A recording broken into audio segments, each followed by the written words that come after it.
के लाइप्जिग शहर में। लाइप्जिग जर्मनी के पूर्वी हिस्से में पड़ता है और ये जगह मशहूर है अपनी खूबसूरती के लिए, ओपेरा हाउस के लिए जिसे आप मेरे ठीक पीछे देख सकते हैं। इसके अलावा यहाँ के फेयर ग्राउंड्स बहुत मशहूर हैं। कहते हैं लाइप्जिग ट्रेड फेयर जो है वो mother of all trade fairs है। इसके अलावा इस जगह का इतिहास बहुत रोचक है। संस्कृति के लिए ये जगह बहुत अहम है और संस्कृति के साथ साथ संस्कृत के लिए भी अहम है। जर्मनी में कम से कम 12 ऐसी यूनिवर्सिटी हैं जहां आज भी संस्कृत पढ़ाई जाती है और लाइप्जिग यूनिवर्सिटी उन्हीं में से एक है। यही वजह है कि आज हम यहाँ हैं। आज आपको लेकर चलेंगे संस्कृत की एक क्लास में, मिलवाएंगे आपको संस्कृत के एक प्रोफेसर से। लेकिन उससे पहले एक छोटा सा बैकग्राउंड दे दें कि संस्कृत आखिर जर्मनी तक पहुंची कैसे। इसके लिए आपको जाना होगा कम से कम 200 साल पीछे। 17वीं शताब्दी में हाइनरिच रोथ नाम के एक शख्स थे जो पहली बार भारत गए। उन्होंने संस्कृत का अध्ययन किया, लेकिन संस्कृत को यहाँ जर्मनी में लाने का श्रेय जाता है फ्रीडरिश फॉन श्लेगल और ऑगस्ट विल्हेम फॉन श्लेगल भाइयों को। श्लेगल भाई यहाँ संस्कृत को लेकर आए और ऑगस्ट विल्हेम फॉन श्लेगल जो थे वो बॉन यूनिवर्सिटी में पहले संस्कृत के प्रोफेसर बने। इन्हीं की बदौलत जर्मनी में पहली संस्कृत की किताब छपी। जानते हैं वो किताब कौन सी थी? भगवत गीता। अब आपको ले चलती हूँ लाइप्जिग यूनिवर्सिटी में और बात करते हैं संस्कृत के एक प्रोफेसर से।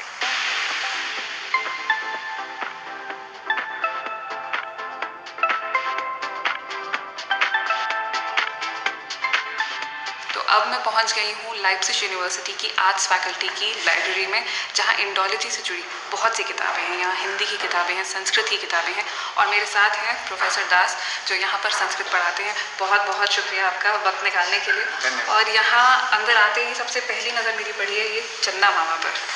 तो ये किस तरह की किताबें हैं यहाँ पर? ये संस्कृत की मंथली मैगजीन है, हर महीने इसकी पब्लिकेशन होती है और इसमें संस्कृत की कथाएं हैं, सचित्र कथाएं हैं। जैसे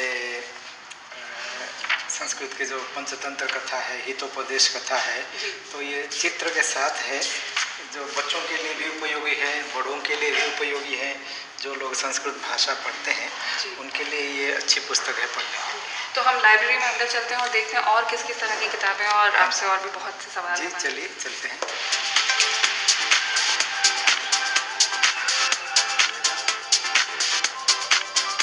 मैं आपसे ये जानना चाहूँगी कि संस्कृत की या इंडोलॉजी की शुरुआत जर्मनी में कब और कैसे हुई? चलते चलते बात करते हैं। जर्मनी में इंडोलॉजी की शुरुआत तो मेरे ख्याल में 18वीं शताब्दी से हुई थी। और जैसे ब्रिटिशर लोग जब ब्रिटिश इंडिया थी, ब्रिटिश लोग इंडिया में गए थे, उस बहुत सारे मैन्युस्क्रिप्ट, बहुत सारे किताबें लेके आए थे। तो मेरे ख्याल में उसी समय से फिर जर्मनी में भी इंडोलॉजी की शुरुआत हुई है। और तो मैक्स मुलर का रोल कब से शुरू हुआ? जर्मनी में बहुत सारे इंडोलॉजिस्ट हैं जो बहुत प्रसिद्ध हैं। उनमें से मैक्स मुलर अन्यतम है। उन्होंने यहाँ पे लाइप्जिग विश्वविद्यालय में उन्होंने संस्कृत का अध्ययन किया है। जो यहीं पे हमारे विद्यार्थी थे लाइप्जिग यूनिवर्सिटी में, वो लाइप्जिग में संस्कृत पढ़े, फिर इसके बाद बर्लिन में संस्कृत की पढ़ाई की, उसके बाद फिर पेरिस में भी संस्कृत की पढ़ाई की, वेद की पढ़ाई की, और बाद में वो फिर ऑक्सफोर्ड यूनिवर्सिटी में प्रोफेसर रहे। पूरे जीवन उन्होंने वहाँ पे अध्यापन किया और रिसर्च का काम भी किया। उन्होंने ऋग्वेद का एडिशन भी निकाला है। मैं आपको दिखाऊंगा, यहाँ पे एक प्रति है उसकी। जैसे आप ये देखते हैं ऋग्वेद संहिता, सायण भाष्य संहिता और श्रीमन मोक्ष मुल्लर भट्ट, उनका नाम है। संस्कृत में उनका मैक्स मुलर को मोक्ष मुलर कह देते हैं और मोक्ष मुलर भट्ट है। भट्ट तो एक खैर सम्मान सूचक उपाधि है।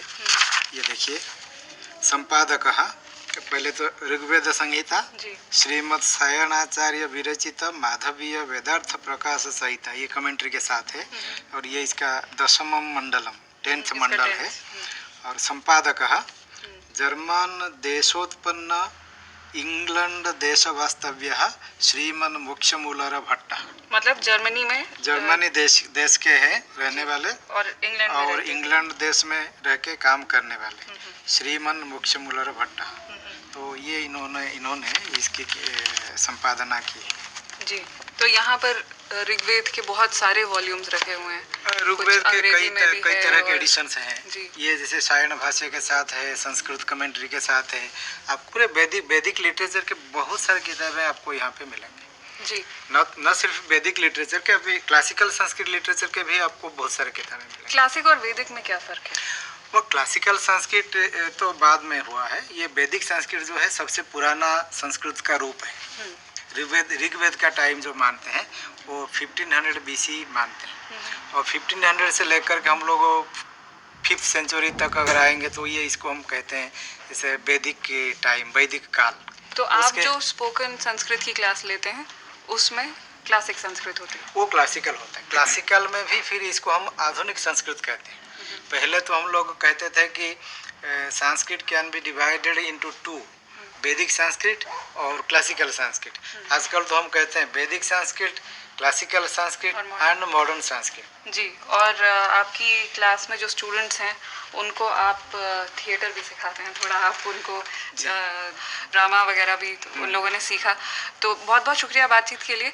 जो हमने देखा कि वहाँ पर सेलिब्रेट किया, स्टूडेंट्स ने वो थिएटर दिखाया, तो मैं अब चाहूँगी कि 2 मिनट के लिए आपको एक झलक दिखाई जाए कि जो स्टूडेंट्स हैं उन्होंने किस तरह से एक प्ले तैयार किया, और संस्कृत में ये प्ले था, और इसके अलावा और भी क्या क्या था ये देखिए अभी।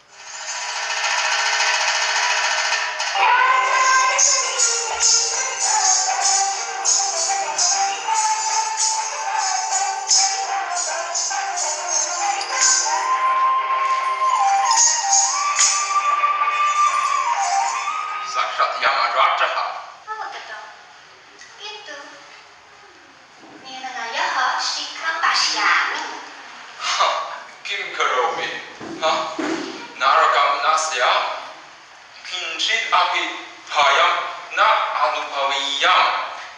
एषः साक्षात् यमराजः, अहं चित्रगुप्तः, यमलोकः अयम्। भयं न अनुभवेयम्। अम्मो नरके किं भयास्पदम्? रामस्य पञ्चोदिताश्रिते Simone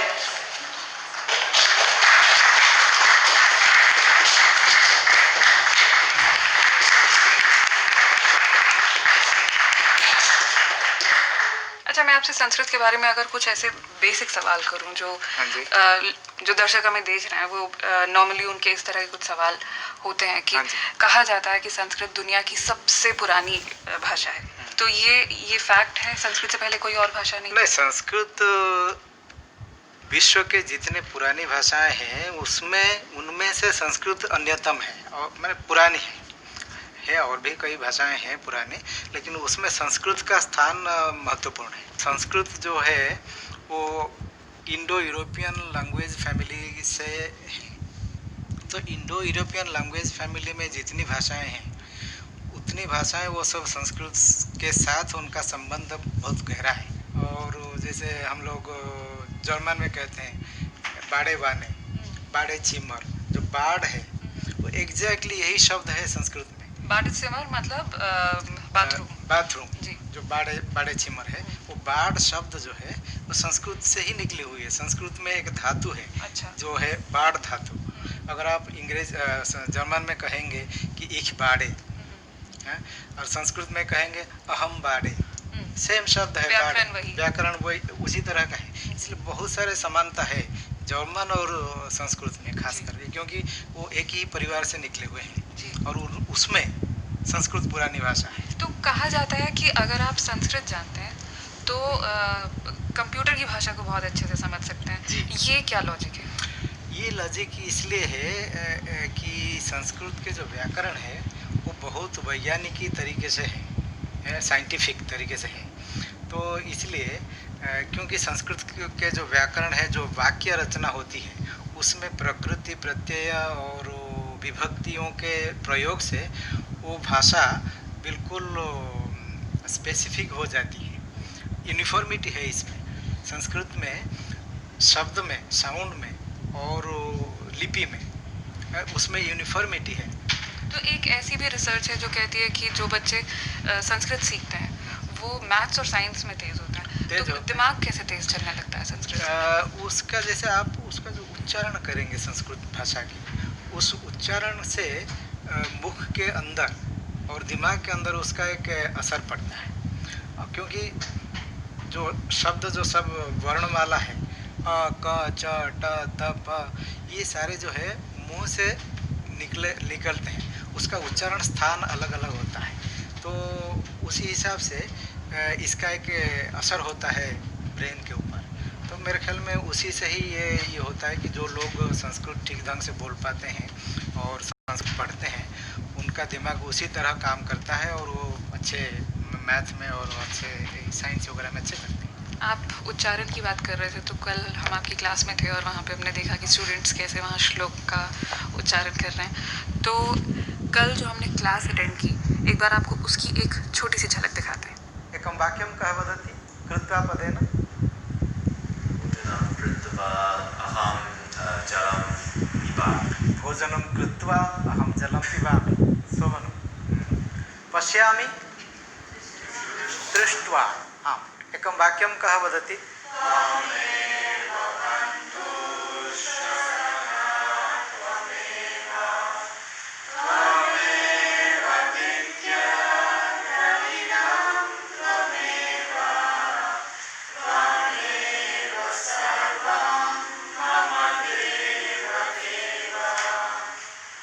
The fascination of this language with these longs and shorts, and yes, it's like a melody. Is the philosophy and the text that written in Sanskrit got me quite attracted to it.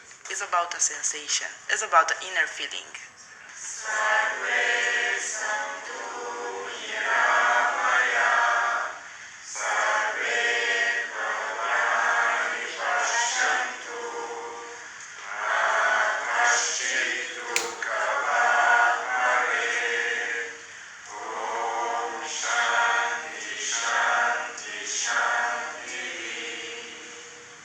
Report की शुरुआत में मैंने बात की थी life से straight fair की, इसलिए रिपोर्ट खत्म करने से पहले आपको छोड़ जाती हूँ उसी की एक निशानी के साथ। मेरे पीछे है ये विशाल MM, जो कि लाइफ से स्ट्रेट फेयर का लोगो है और पिछले 5 दशकों से भी लंबे समय से यहाँ पर टिका हुआ है।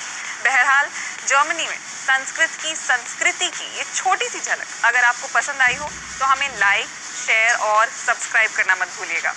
नमस्कार।